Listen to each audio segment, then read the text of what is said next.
For a long time, I have finally given up on my Lego microscope project. I mean, it's just so difficult to do all of this stuff.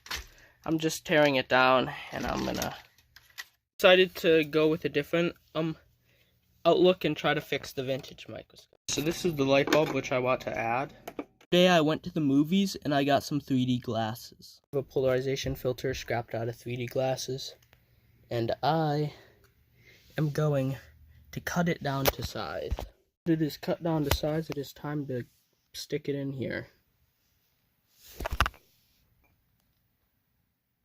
Very light layer of super glue around the edge, and then I'm going to stick it in. Here we go. We now have a built-in polarization lens in this here bulb. So as you can see, I cut this off, and so that this fits directly in there.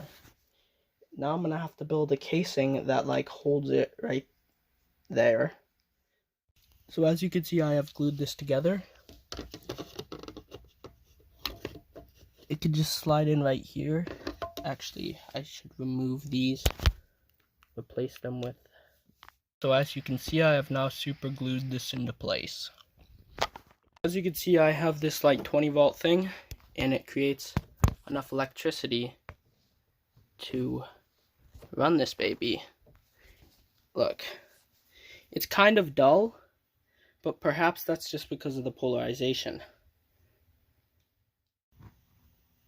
So as you can see, it works. It's a little bit hard, a little bit difficult to get it in focus with the camera that I have, but it does work.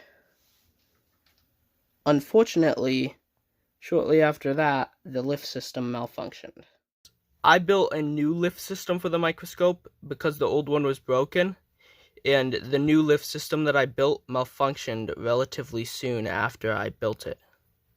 But I am going to build a new, sturdier lift system in the next video.